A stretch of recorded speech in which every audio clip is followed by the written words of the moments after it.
navigating the future of healthcare in the GCC region.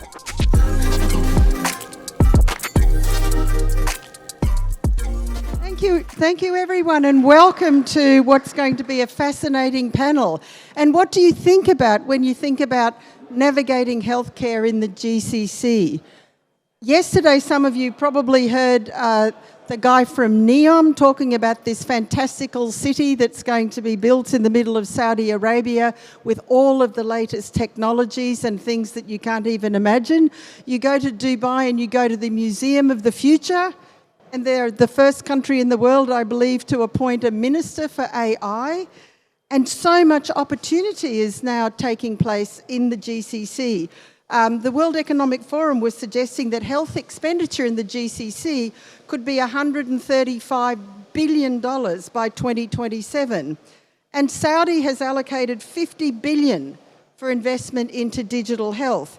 The UAE is using digital twins in an experimental way, and other members of our panel are going to introduce you to some other incredible innovations that are going on in the GCC. So whether it's robots, whether it's telemedicine, whether it's AI-assisted administration, or whether it's surgical interventions using technology, we've got an absolutely awesome panel for you that are going to share with you the state of health in the GCC, but the opportunities, because I've never been to a region where people are so optimistic, so willing to take a risk, so willing to invest money in technology to be able to create a different future. So with no further ado, I'd like to ask the panel to introduce themselves and tell you what they do, and then we'll go into a much deeper conversation about navigating the future of health in the GCC. So Bjorn, welcome.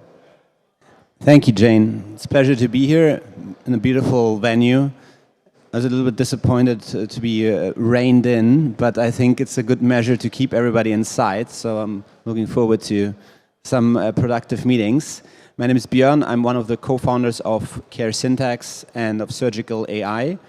We are a group that is focused on transforming surgery, and we're doing this by, on the one hand, collecting data end-to-end, but also developing new automation and AI technologies that are supporting the surgeons and the care teams in the cognitive decision-making, but also supporting the MedTechs in developing new automation systems, robotics, and devices. So it's a very exciting area. Few stats about surgery. It's one of the largest subsectors in healthcare. So it's half a billion surgeries a year globally. It's $1 trillion spent in the US, $1 trillion spent in Europe, and $1 trillion in the rest of the world, including the GCC. And so it's a massive subsector, second largest profit pool after biopharma. So very interesting from that perspective as well, and completely under-digitalized. And the reason why we are so interested in the GCC is what you mentioned, is that the UAE and Saudi and other countries are really thinking about leapfrogging through the issues that other countries have in terms of interoperability of data. One example, and then I'll hand it over to the next person to introduce themselves, but one example is the Abu Dhabi and M42 genome sequencing project. I've seen it. It's the largest genomics lab in the world, and they're sequencing everyone's genome in the population. And it's incredible what this will do for the future of healthcare overall. And yeah, so I'm excited to be here, excited to talk about the future of health overall and the GCC. Thank you so much. Yeah, thank you. And we're really keen to hear what you're doing in surgery. But Padam, let's hear from you about what you're doing. Good morning, everybody. So my name is Padam Sundar Kafle. I'm head of innovation, and I also foresee the IT operation for STDM Healthcare. So basically, as rightly you mentioned, right, the GCC, when we talk about GCC, that also in the UAE. When you talk the UAE, that also into Dubai, right? So the innovation is, I think, they introduce what innovation is, right? So right from the Ministry of Artificial Intelligence, plus there is, like I'm an active participant of the Coder Rescue. The Coder Rescue is the community founded from the Prime Minister Office of UAE. So it is located in Emirates Tower, and every weekend, like the Saturday, Sunday, we engage with the the young people. We engage with the coders. We engage with the different the sectors people, and we extend the idea, right? So that from your AI or blockchain or and anything you talk about technology, right? So I think in Dubai in particular, right? So if I talk about my organization, so we are heavily focused into the, the patient-centric, the system where we believe the doctor has to spend more time with the patient, not with the screen, right? So when I go and see the patient file, I should not be, bombarded with a lot of documentation to do, because the another fact in the GCC, especially in the UAE, is that it is insurance-driven market, right? For all the doctors, there is a huge pressure. If they don't justify what they are doing for the treatment, it's eventually not going to pay, right? So there is a pressure for the doctor, and at the same time, the patient satisfaction, right? So that is where we are working into the heavily investing into the AI, more into the generative AI, where we are, in fact, in the last month, we have also tested the device where it will listen active conversation between the doctor and patient, and when the patient move into the screen, that all the conversation what has happened, it is right there in the screen, and it is doctor's choice. Okay, I want to accept this, done, right? So your documentation time. When your documentation time is reduced, then your treatment time will automatically reduce. Because at the moment, most of the hospitals or healthcare provider in GCC, if you see, the average patient treatment time is 15 to 20 minutes. In that, they hardly spend 5 minutes for the patient to understand, and the other time for the documentation. So we are trying to flip that right? And plus, we believe into the extending of the life expectancy, right? So this is something that AI can really help clinicians with, is give them more time to be clinicians and take away some of those admin tasks that they don't really like.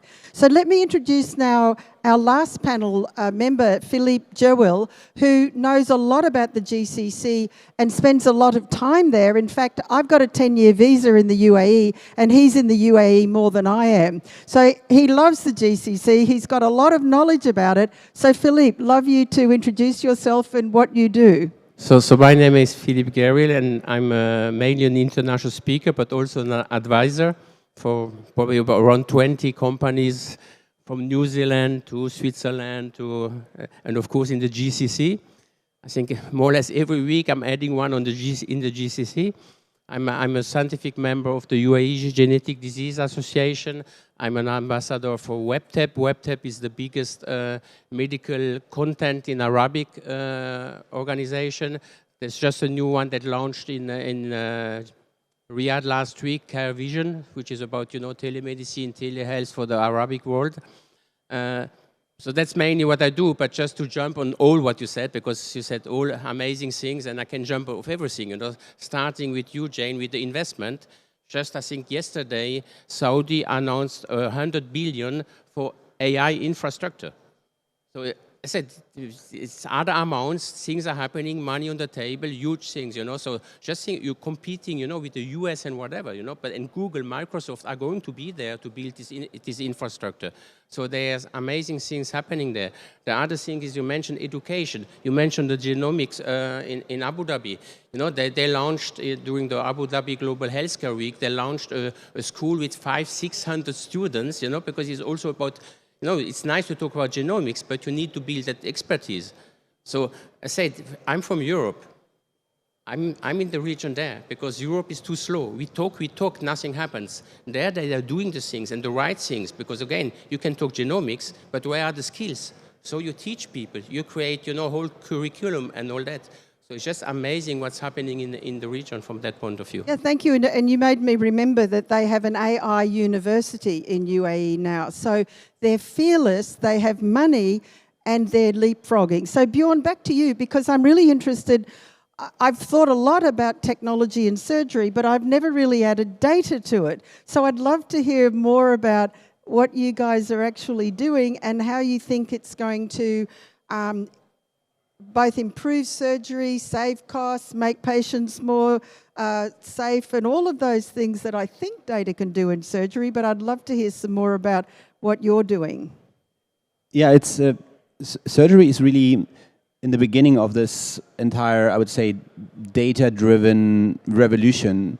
And so at this moment, it's still an extremely risky place to be in. The operating room is, after active battlefield, the second riskiest place, statistically spoken. So a lot of things are going wrong. A lot of complications are happening. A lot of inefficiencies are around. And that is not because the surgeon or the teams are not hardworking or are not, motivated to deliver great care, but they do not have digital tools. There is no co-pilot for surgery. The surgeon is alone making decisions. And what we think the opportunity is in the GCC is, I would say, threefold. One is there's a growing population in the GCC, both of natives but also of expats. So what the UAE has done fantastically well is position themselves as a global hub where really everybody can meet. It's actually the only place in the world where you meet Chinese, Americans, Russians, Europeans, people from all over the world in one room talking peacefully. So I think it's a safe place, it's a peaceful place to do business, and that is very unique and important. If you're thinking about surgery and medical devices specifically, if we want to develop devices for surgery, we have to think about a global market. And so we need global patient population to understand what works, what doesn't work, what delivers value. So what we really are interested in is, next to serving the local population and basically establishing ourselves sales-wise, is we're going to create the world's first real-world evidence factory or AI factory for surgery in Abu Dhabi.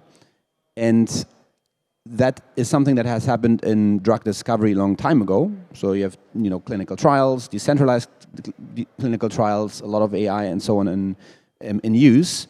But in surgery, which is a very, very important therapeutical area, it's a hugely successful area in medicine, that has not happened. And we've assessed literally globally where is the best place to go. And we believe that Abu Dhabi and UAE is the best place because they have, figured out this complete patient record from the genomics to financial to patient history and so on.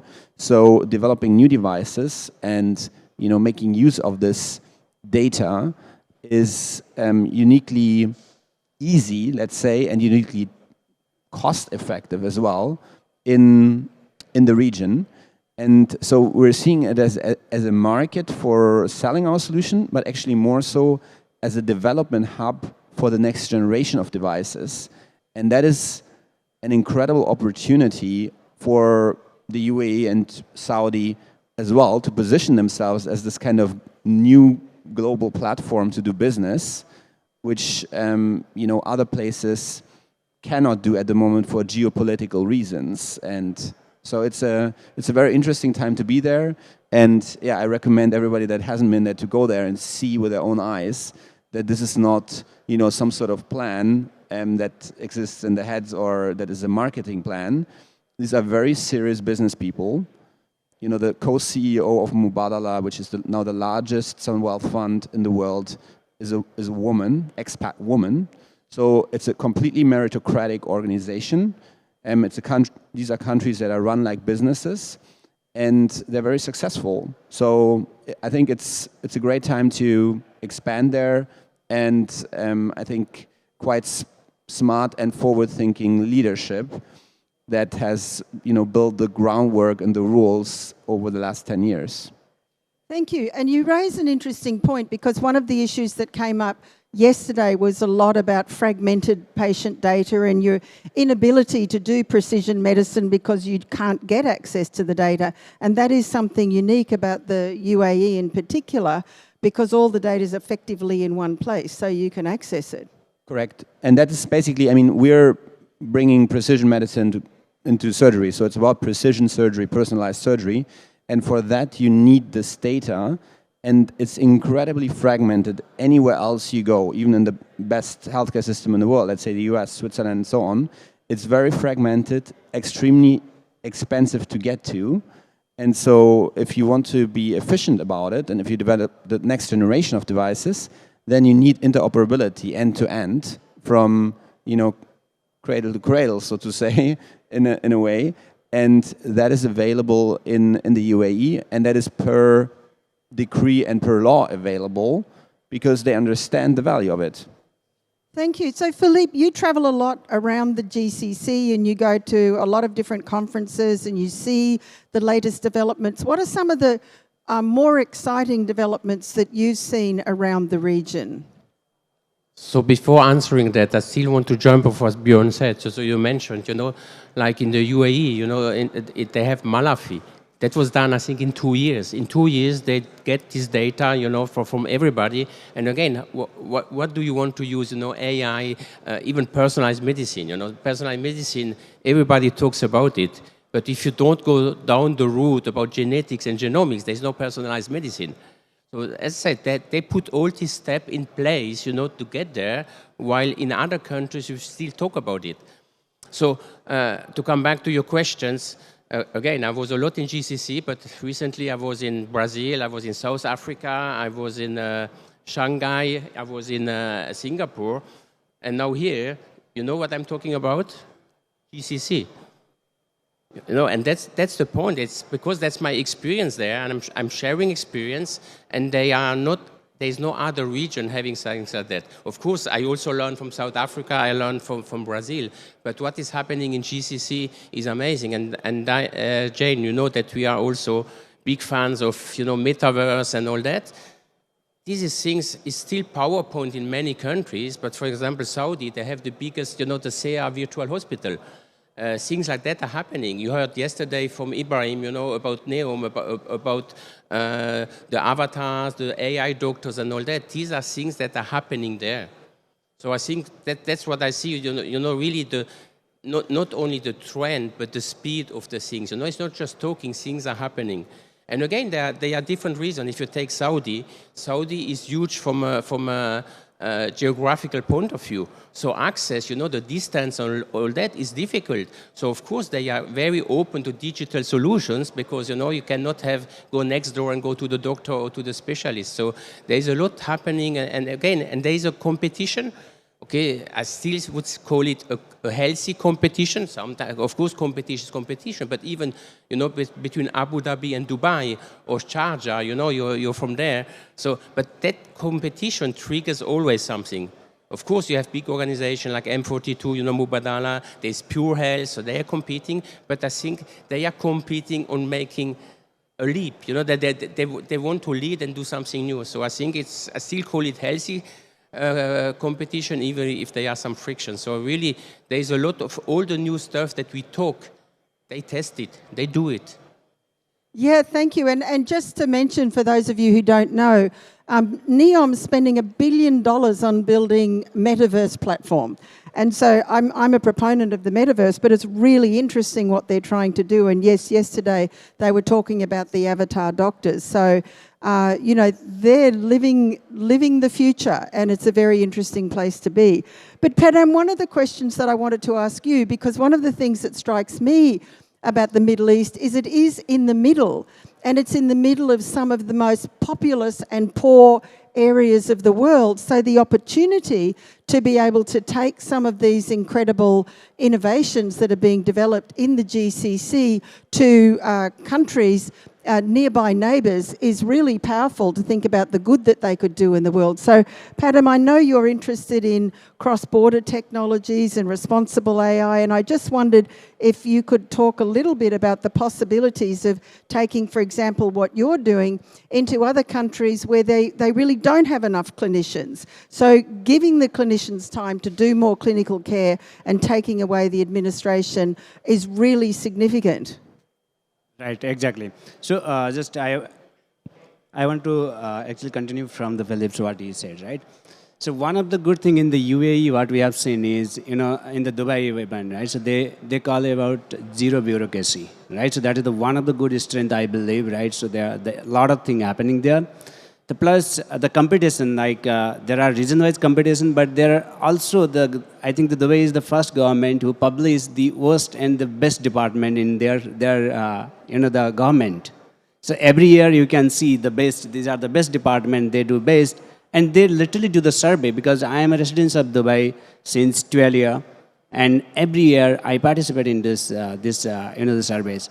Now, coming back into your question, right? So, the one of the good thing in Dubai is it is diversified. You can meet maybe the nationalities, all 200 nationalities there, right?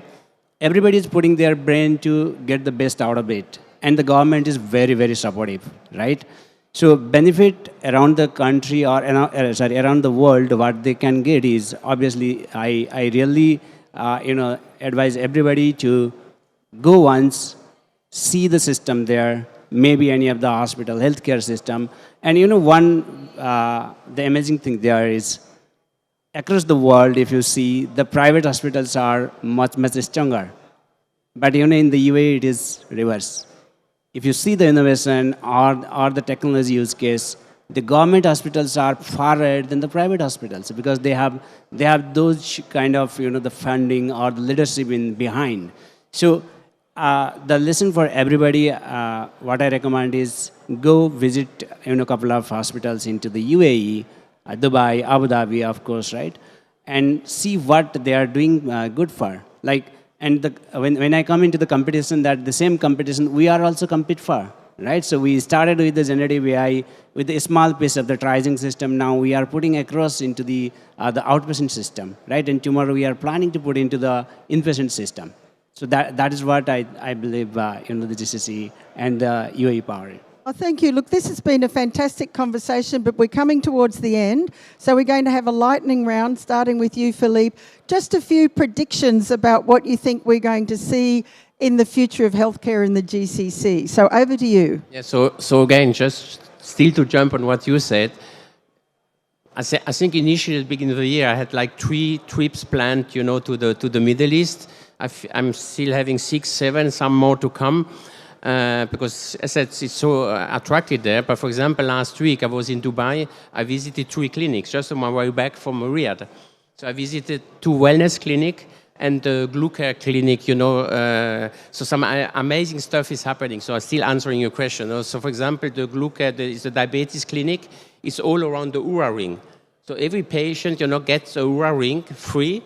And then it's part of the journey, because then you have continuous monitoring, and all this data is shared, with the doctors, with the nurses. They have their own pharmacy inside. So you really, it's kind of like you go to the gym, you go to diabetes care. And now moving to that, gym and all that. So there's a lot about wellness. We didn't talk now here, but there's a lot of topics about, lifespan, health span in the area there. And I'm in contact with those clinics. They say, they are happy. More people should come so that we talk about it and it starts to hit the ground. So I think for me, the future is really, I think, as I said, going away from sick care, to health care.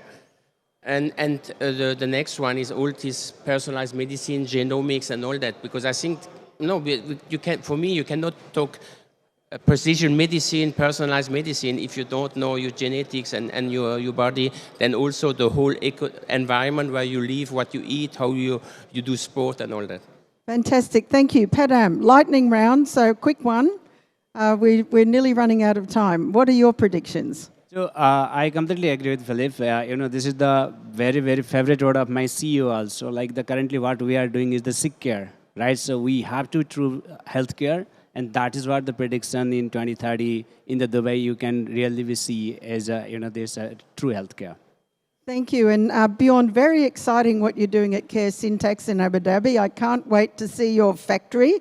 I'll definitely come and visit. But let's have a few last words from you about what we're going to see coming out of all of this.